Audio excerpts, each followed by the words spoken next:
नमस्कार दोस्तों, स्वागत है आपका और आपके साथ मैं हूं आशिका। दोस्तों, आज एक बार फिर से हम ऐसा मुद्दा लेकर आए हैं जिस पर बात करना जरूरी हो जाता है। तो आज की जो चर्चा है वो बेहद महत्वपूर्ण है। इस चर्चा को आप ध्यान से सुनिएगा और ध्यान से सुनने के बाद जवाब और अपने विचार कमेंट बॉक्स में जरूर साझा करिए। तो दोस्तों, सोचिए जरा, जब एक सत्ताधारी पार्टी चुनाव के बीच अपनी आधिकारिक सोशल मीडिया पर ऐसी तस्वीर पोस्ट करती है जिसमें मुसलमानों की दाढ़ी, टोपी और बुर्का को घुसपैठिया बताकर पेश किया जाता है, तो सवाल सिर्फ चुनाव प्रचार का नहीं रह जाता है। सवाल बन जाता है कि क्या अब नफरत ही राजनीति की ऑक्सीजन बन चुकी है। बीजेपी के इस कार्टून को आप तस्वीर में देखिए, आपके स्क्रीन पर। कार्टून में कांग्रेस और आरजेडी को घुसपैठ एक्सप्रेस बताकर दिखाया गया है। देखिए, आपको नजर आ रहा होगा। और बस में बैठे तमाम जो पात्रों की शक्लें हैं और पहनावे साफ तौर पर मुस्लिम पहचान को दर्शाते हैं। यानी इस कार्टून को आप देखकर संदेश साफ तौर पर देख सकते हैं कि मुसलमान बराबर घुसपैठ है। और ये वही पार्टी है जो खुद को सबका साथ सबका विकास का झंडा बरदार बताती है। जरा चुनावी टाइमिंग की पर आप गौर कीजिए, उसकी तरफ देखिए। बिहार चुनाव से ठीक पहले यही वो समय होता है जब बीजेपी का सबसे प्रिय हथियार एक्टिव हो जाता है, अपने आप में सक्रिय हो जाता है, धर्म की राजनीति। पहले अमित शाह ने शहाबुद्दीन के बेटे को निशाना बनाया और उन्हें निशाना बनाकर बिहार में हिंदू मुस्लिम बहस को हवा दी। फिर योगी आदित्यनाथ ने बुर्के पर बयान दे डाला। गिरिराज सिंह का तो कहना ही क्या है। गिरिराज सिंह ने मुसलमानों को नमक हराम कहकर अपनी पुरानी नफरती भाषा दोहरा। और अब बीजेपी के आधिकारिक अकाउंट से ऐसी तस्वीर पोस्ट की गई जो कि मैंने आपको शुरुआत में दिखाई है, जिसने चुनावी विमर्श को सीधा सीधा सांप्रदायिक बना दिया। क्या मैं गलत कह रही हूँ? ये सवाल बेहद अहम हो जाता है दोस्तों कि क्या चुनाव आयोग सिर्फ विपक्ष के भाषणों पर नजर रखने के लिए बैठा है? क्या उसके पास रूलिंग पार्टी की नफरती पोस्ट देखने की शक्ति नहीं है, या फिर वो देखना ही नहीं चाहते? जब विपक्ष का कोई नेता सिर्फ मोदी सरकार कह देता है तो नोटिस आ जाता है, सवाल पूछा जाता है।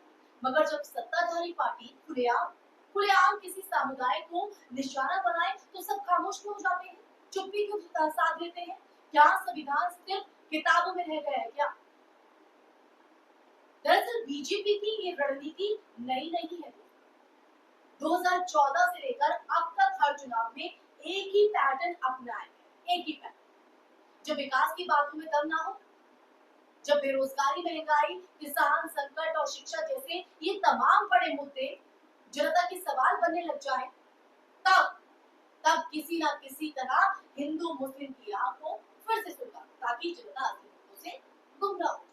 गुजरात से लेकर बंगाल तक और अब बिहार तक वही पुरानी जो पटकथा है दोहराई जाती है। डर पैदा करो और वोट पाओ। लेकिन इस बार जनता को ये तय करना है कि वो बेवकूफ बनना चाहती है, इस पुरानी कहानी के पात्र बनना चाहती है, कुछ नया। लेकिन ये समझना भी जरूरी हो जाता है कि ये नफरत सिर्फ मुसलमानों के लिए नहीं, पूरे समाज को दुखती है।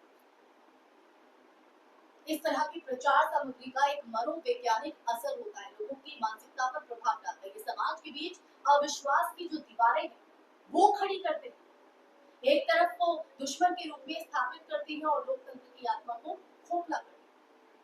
जब बच्चे कार्टून में, आप समझ रहे हैं, जब बच्चे कार्टून में मुसलमान को घुसपैठिया के रूप में देखते हैं तो ये स्टीरियोटाइप आने वाली पीढ़ियों तक जहर घोलता है। उन बच्चों के मन पर क्या प्रभाव पड़ता होगा, आप भी बताइए। कांग्रेस और आरजेडी पर निशाना साधना लोकतांत्रिक राजनीति का हिस्सा हो सकता है, मगर जब इसमें धर्म की पहचान जोड़ दी जाए तो ये लोकतंत्र नहीं, फांसीवादी सोच की झलक बन जाती है। ये बीजेपी का ये कार्टून दरअसल एक विजुअल प्रोपेगेंडा है जो शब्दों से नहीं, प्रतीकों से नफरत फैलाने का काम करता है। इसमें जो घुसपैठिया कोड किया गया है, ये जो शब्द का इस्तेमाल सिर्फ चुनावी हमले के लिए नहीं, बल्कि अगर देखा जाए तो मुस्लिम पहचान को अपराधीकरण करने का तरीका। आप सोच रहे हैं, एक तीर से दो निशाने। बीजेपी ये मुसलमान चाहे भारत का नागरिक ही क्यों ना हो, वो दूसरा है घुसपैठिया। यही वो सोच है, यही वो मानसिकता है जो समाज को विभाजित करती है दोस्तों, और वोट बैंक की राजनीति को जिंदा रखती है। इसी वोट बैंक की राजनीति पर बीजेपी का प्रोपेगेंडा टिका है। और ध्यान देने वाली सबसे अहम बात तो ये भी है दोस्तों कि ऐसे कार्टून सिर्फ सोशल मीडिया पर पोस्ट नहीं होते, ये नैरेटिव इंजीनियरिंग का हिस्सा है। ये पोस्ट बीजेपी की विचारधारा का आईना है, जो ये बताती है, दर्शाती है कि मुसलमान उनके लिए एक राजनीतिक टूल है। समझ रहे आप, जिसे कभी जनसंख्या विस्फोट, कभी लव जिहाद, कभी घुसपैठ के नाम पर, कभी बुर्के वाली राजनीति, बार बार जो है बार बार इस्तेमाल किया जाता है कि लोगों के मन में इस तरह की जो चीजें हैं वो प्रभाव डालें और जो समाज का भाईचारा है वो टूटे। तो आज की इस चर्चा में आखिरी सवाल ये है कि क्या 2025 के भारत में चुनाव जीतने के लिए अब भी मुसलमानों को बदनाम करना ही सबसे आसान रास्ता है? अगला सवाल देश टाइप का यह है कि क्या बिहार जैसे राजनीतिक रूप से जागरूक राज्य में ये नफरत का कार्ड चलेगा? लोकतंत्र तभी मजबूत होगा दोस्तों जब लोग ये समझे कि किसी धर्म को निशाना बनाकर वोट बटोरे जाने की हर कोशिश लोकतंत्र की जड़ों पर एक वार, केवल एक पोस्ट नहीं। बीजेपी का ये जो कार्टून है वो केवल एक पोस्ट नहीं है, ये सोच है।